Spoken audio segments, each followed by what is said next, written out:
नमस्कार विद्यार्थी मित्रांनो. एमपीएससीच्या परीक्षेत राज्यघटना या विषयाचा अभ्यास करताना मुलांना नेहमी कन्फ्युजन होणारा आणि तरीही हमखास मार्क मिळवून देणारा टॉपिक आज आपण पाहणार आहोत. तो म्हणजे आणीबाणी विषयक तरतुदी, इमर्जन्सी प्रोव्हिजन्स. भारतीय राज्यघटनेचा भाग 18 आणि कलम 352 ते 360. आज मी तुम्हाला या स्लाइड शोमधून ट्रिक्स आणि एक जबरदस्त चार्ट देणार आहे. चला तर मग सुरुवात करूया. मित्रांनो, आणीबाणीची कलमे पाठ करण्यासाठी रट्टा मारायची गरज नाही. तुम्हाला फक्त +4 चा फॉर्म्युला वापरायचा आहे. स्लाइडवर बघा. तुम्हाला फक्त 352 हा एकच आकडा लक्षात ठेवायचा आहे. 1. कलम 352 हे आहे राष्ट्रीय आणीबाणी. आता यात +4 4 मिळवा. उत्तर काय येतं? 356. 2. कलम 356 हे आहे राज्य आणीबाणी किंवा ज्याला आपण राष्ट्रपती राजवट म्हणतो. आता यात पुन्हा +4 4 मिळवा. उत्तर येतं 360. 3. कलम 360 हे आहे आर्थिक आणीबाणी. आहे की नाही सोपं? 352, 356, 360. फक्त 4चा फरक लक्षात ठेवा. आता पहिली आणीबाणी डिटेलमध्ये पाहू. 1. राष्ट्रीय आणीबाणी, कलम 352. कारणे ही कधी लागते? तर युद्ध, परकीय आक्रमण किंवा सशस्त्र बंडळी झाल्यास. येथे एक ट्रिक लक्षात ठेवा. मूळ घटनेत सशस्त्र बंडळी हा शब्द नव्हता. तिथे अंतर्गत शांतता असा शब्द होता. मग तो कधी बदलला? तर 44व्या घटनादुरुस्तीने 1978. हे साल कसं लक्षात ठेवायचं? 44वी घटनादुरुस्ती म्हणजे 4+4 = 8, म्हणून साल आहे 1978. मंजुरी. आता मंजुरीची ट्रिक बघा.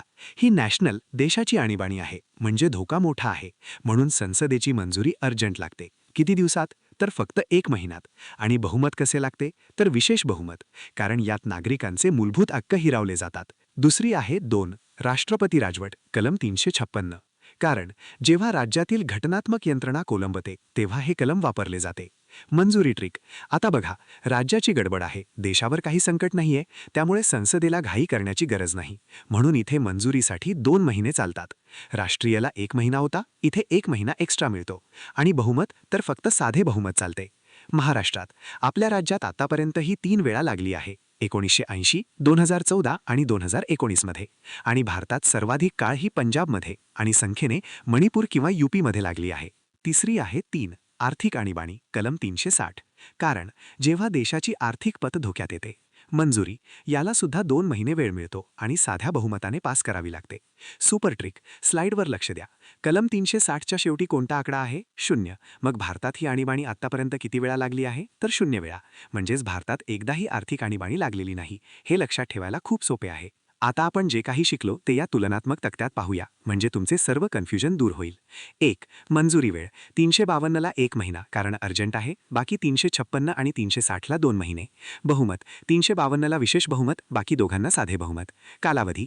राष्ट्रीय आणि आर्थिक आणीबाणी अनिश्चित काळासाठी वाढवता येतात, पण राष्ट्रपती राजवट जास्तीत जास्त 3 वर्षेच लावता येते. जाता जाता आयोगाचे काही आवडते वन-लाइनर्स बघून घेऊया. स्रोत. आणीबाणीची तरतूद आपण 1935च्या कायद्यातून घेतली आहे. मूलभूत हक्क. पण आणीबाणीत मूलभूत हक्क स्थगित होणे ही गोष्ट आपण जर्मनी वायमर राज्यघटनेकडून घेतली आहे. कलम 20 व 21 हे 2 हक्क कोणत्याही आणीबाणीत कधीच रद्द होत नाहीत. हे तुमचे कवचकुंडल आहेत.